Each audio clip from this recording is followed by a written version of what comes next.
जब चारों तरफ पाप का साम्राज्य बढ़ गया था, जब पापियों और क्रूर शक्तियों ने कमजोर, बेसहारे और ब्राह्मणों पर अत्याचार की सीमा तोड़ दी थी, तब ब्राह्मणों ने भगवान विष्णु से उनकी रक्षा की पुकार लगाई थी।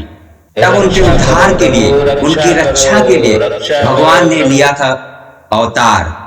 राम से परशुराम बनना, पिता की आज्ञा पर माता का हत्यारा बनना, एक भूल के कारण ब्राह्मण से क्षत्रिय बनना तथा 21 बार पृथ्वी को क्षत्रिय विहीन करना, ये कथा है ऐसे महापराक्रमी महायोद्धा परशुराम अवतार की, त्रेता युग से कलयुग तक के सफर की। परशुराम के दादा ऋषि ऋचि महान ऋषि थे। उनका विवाह राजा गाधी की पुत्री सत्यवती से हुआ। एक दिन सत्यवती ने ऋषि ऋचि से अपने और अपनी माता के लिए पुत्र की कामना, क्योंकि उनकी माता का भी कोई पुत्र नहीं था। तब ऋषि ऋचि ने अपने तप के बल से प्रसाद के रूप में खीर उत्पन्न किया और उसे 2 हिस्से में बांट दिया। एक हिस्सा उन्होंने सत्यवती को दिया और कहा, इसके सेवन से तुम्हें ब्राह्मण गुण वाला पुत्र होगा। और दूसरा हिस्सा उन्होंने कहा, ये अपनी माता को देना, इसके सेवन से उन्हें क्षत्रिय गुणों वाला पुत्र होगा। लेकिन सत्यवती की माता ने प्रसाद बदल दिया। जब ऋषि ऋचि को यह ज्ञात हुआ, वो बहुत क्रोधित हुए और कहा, तुम्हारी माता ने तुम दोनों का प्रसाद बदल दिया है। अब जिसके कारण तुम्हारा होने वाला पुत्र ब्राह्मण होते हुए भी क्षत्रिय गुणों वाला होगा। सत्यवती ने ऋषि ऋचि से प्रार्थना की कि मेरा पुत्र नहीं, मेरा पोता क्षत्रिय गुणों वाला हो। इस पर ऋषि ऋचि ने उनको आशीर्वाद दिया कि ठीक है, तुम्हारा पोता होगा क्षत्रिय गुण वाला। फिर सत्यवती के पुत्र हुए जमदग्नि, और जब जमदग्नि युवा हुए तो उनका विवाह हुआ रेणुका से। जमदग्नि के 5 पुत्र हुए। उनका छोटे पुत्र का नाम रखा गया राम। जमदग्नि ने राम को आज्ञा दी, जाओ भगवान शिव की तपस्या करो। और राम की तपस्या से भगवान शिव प्रसन्न हुए और उन्होंने उनको अपने शिष्य के रूप में स्वीकार किया। जब राम का शिक्षा दीक्षा खत्म हुई, तब भगवान ने उन्हें परशु यानी फरसा दिया और तब राम बन गए परशुराम। एक दिन परशुराम की माता नदी किनारे जल भरने गई।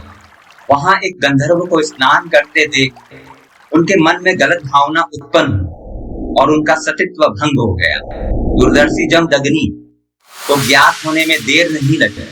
जमदग्नि क्रोधित हुए और उन्होंने अपने पुत्रों को उनकी माता का इसी क्षण हत्या करने का आदेश दिया। लेकिन मोहवश उनके चारों पुत्रों ने इनकार कर दिया।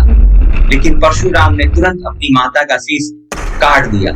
जमदग्नि इतने क्रोधित थे कि उनकी आज्ञा का पालन नहीं मानने की वजह से अपने चारों पुत्रों की हत्या का आदेश परशुराम को दिया। परशुराम ने तुरंत चारों भाइयों का शीश धड़ से अलग कर दिया। जमदग्नि प्रसन्न हुए और परशुराम को वर मांगने को कहा। उन्होंने वरदान में अपनी माता और अपने भाइयों की प्राण दान में मांगी। जमदग्नि मना नहीं कर सके और उन्होंने उनकी माता और भाइयों को जीवन दान दे दिया और जमदग्नि ने उनको पुनः जीवित कर दिया।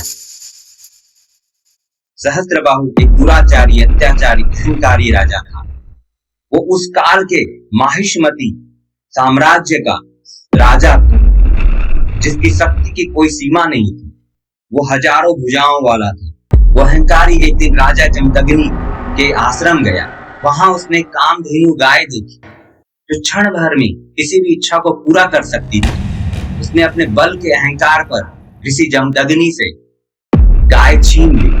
जब परशुराम को यह पता चला, वो क्रोधित हुए और सहस्त्रबाहु के पास जाकर कामधेनु लौटाने को कहा।